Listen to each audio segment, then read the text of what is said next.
have next. Um, there has been a change in the Endangered Species Act. Hmm. What does this proposed change mean for wildlife?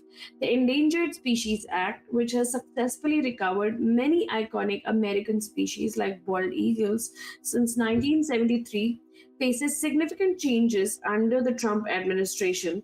The administration proposes four regulatory modifications that would prioritize economic considerations in species protection decisions. The Endangered Species Committee recently overruled marine wildlife protections in the Gulf of America, potentially enabling offshore drilling. The ESA prohibits taking and exporting endangered species and requires federal agencies to consult wildlife services before authorizing activities that jeopardize species or habitats, creating lengthy permitting procedures for development projects. Since its inception, the Act has expanded from protecting nearly 100 species to over 1,000 animal species and 760 plant species, with approximately 300 additional animals and 150 plants classified as threatened. And I think this is the problem. I think everywhere we hear something from the US, it's especially concerning wildlife. Like other things, obviously, are also really concerning. But with wildlife, it's become one after another blow. It's just like, Hmm. let's drill here, let's deforest that area, let's change this. I think we had like one positive update because there was so much. What do you say? Clashing and so much fight for keeping the system, what was that called, the marine system, that Hmm. checked, yeah, that checked Hmm. the oceans and everything. Then they decided they would keep it, but otherwise they were going to dismantle it. And then they're doing this with the Endangered Species Act. Now the Endangered Species Act is like protection. It's supposed to protect the animals, and they're going to make regulatory modifications, which means that it is going to be really bad for the animals. Like, so they're weakening the act. Yeah. And they're obviously doing this because, once they have weakened the act, then they can say, oh, these animals don't need to be protected anymore. So we can, deforest this land, or we can drill into this ocean. That is exactly what they want to do. Yeah. I think this administration particularly is a fan of all the drilling and all the exploitation of nature. I don't think this administration believes in all the climate change talks and things like that. Again, may believe in it, some people, but as a whole, I don't think they believe in it. Again, America has been a template for a lot of things for the rest of the world to follow and copy. Partially because they have been an economic superpower since the Second World War, and a general a superpower since the Second World War, and more and more they are slowly dismantling the image, both both in financial and economic terms. Again, that is not the primary subjects of our show, but definitely in the environmental terms, they have been dismantling that image of a thought leader, or you know a lead by example kind of a image. I don't think they even want to. And the sad part is that, okay, I understand, okay, Trump is a billionaire, Trump is an industrialist, Trump is a businessman, but you are a president as well, and you have a country to run, and you have to care about the environment as well. And the thing with most of these politicians who don't care about the environment is that they have one foot in the grave. Like, they probably have like maybe 10 years or a couple of more years to live, and they still don't care about the future generations that are going to live on that same land. Like, you have kids, your kids will have kids. Don't you care about them? Like, how can you only care about drilling and deforesting? And it's not the first time Trump's done this. So before Biden came in, like, Trump had made a lot of ESA revisions in 2019 and 20, and the Biden administration had reversed them back, and now Hmm. it's re-reversing those. changes. So I mean, it's almost like, how could you restore that, the environment back to whatever it was like when I had already signed that we need to get rid of these kind of plants and animals. And this is a very tricky and I think controversial way, like, because if you amend an act, then you just, you have that authority at that level that you can amend something right at the top and then just say that, oh, it's not part of the act, so why do I need to protect? And then you're the one actually rewriting it. And I think we've spoken about this, like they call themselves the God Squad, like the ones who Hmm. are actually working on ripping apart the environment. I'll share some photographs. Again, this being a Nat Geo article has some great photographs.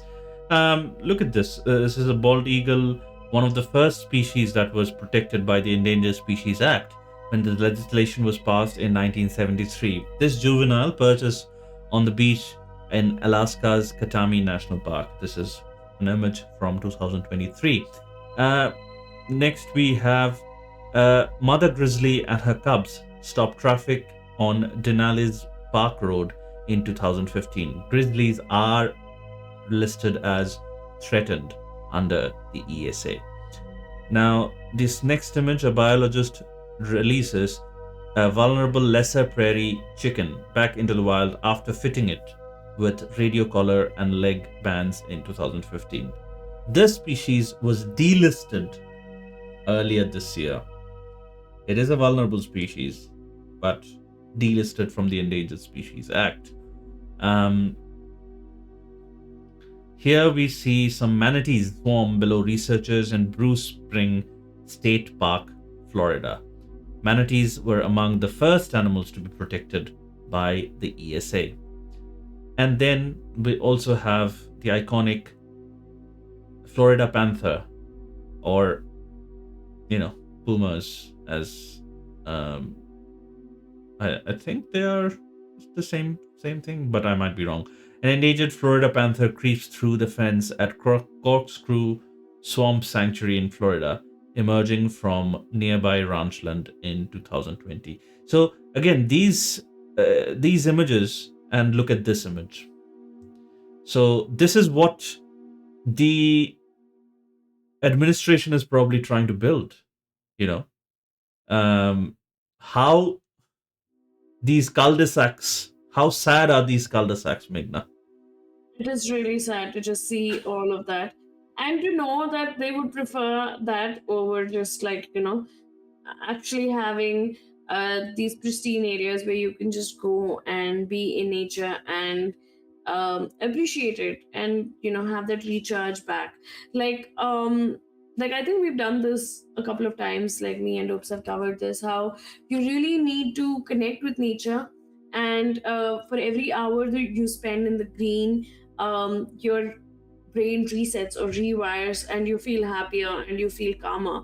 And with all this, deforestation and industrial development or any other development, we grow more and more away from it, and that is actually really sad. It's not just sad for the wildlife because we're not protecting it, it's sad for us because we do need nature to survive. Nature probably doesn't Yes. need us. Nature Hmm. probably can just shake us off, like, I don't know if you saw this one video, like there's this woman who has made a video saying, I can't use the word, but the earth is not in a great place. Okay, like it's the Hmm. the word that starts with, Mm-hmm. yeah. But the earth is not in a great place, and then it says that, um, and then she shows these papers, and then she says that we are the ones, we are not in a great place. The earth is fine, like the earth's gone through 5 mass extinctions. Ours will be the sixth. We are the ones who are destroying, but the earth will go on, like there'll be no problem. So we are the bad case of flu right now, and we have to stop getting worse, or the earth will actually shake us off as bacteria. Hmm. Yeah. Um, that is very sad to even think about.